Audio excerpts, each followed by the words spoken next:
مرحبا بكم متابعي قناة وردنا الآن الإخبارية. ما تنسوش الضغط على زر الإعجاب والاشتراك في القناة وتفعيل زر الجرس باش نجيب لكم أكثر المعلومات الحصرية والخاصة. هل يمكن أن يكون عيد الفطر قد أعلن في توقيت خاطئ؟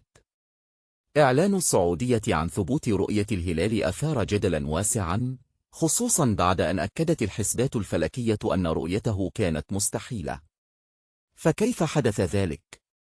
وما هي نسبة الخطأ التي حددها الذكاء الاصطناعي في هذا الإعلان؟ ولماذا يتكرر هذا الجدل كل عام بين العلماء الشرعيين والفلكيين؟ تابعوا معنا حتى النهاية لاكتشاف التفاصيل المثيرة والحقائق العلمية التي قد تغير نظرتكم لهذا الموضوع. أعلنت المملكة العربية السعودية مساء 29 مارس 2025 عن ثبوت رؤية هلال شوال، مؤكدة أن يوم الأحد 30 مارس هو أول أيام عيد الفطر. هذا الإعلان أثار جدلا بين الجهات الرسمية والفلكيين، حيث أظهرت الحسبات الفلكية أن رؤية الهلال في ذلك اليوم كانت غير ممكنة من الناحية العلمية.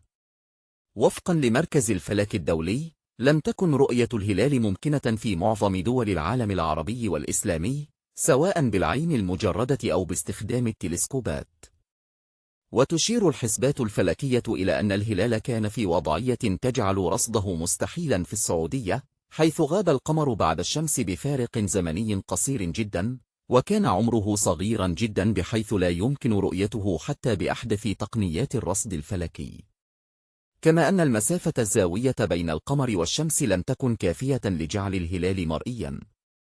بالنظر إلى هذه المعطيات، يرى الذكاء الاصطناعي أن نسبة الخطأ في إعلان السعودية ثبوت رؤية الهلال تقدر بحوالي 85%، استنادا إلى المعايير الفلكية التي تؤكد استحالة رؤيته في ذلك التوقيت والمكان.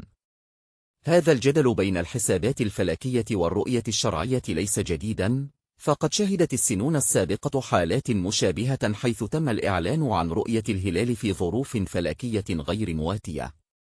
يظهر ذلك الحاجة إلى توحيد المعايير بين العلماء الشرعيين والفلكيين لضمان دقة تحديد بدايات الأشهر الهجرية والحد من حالات الخلاف المتكررة.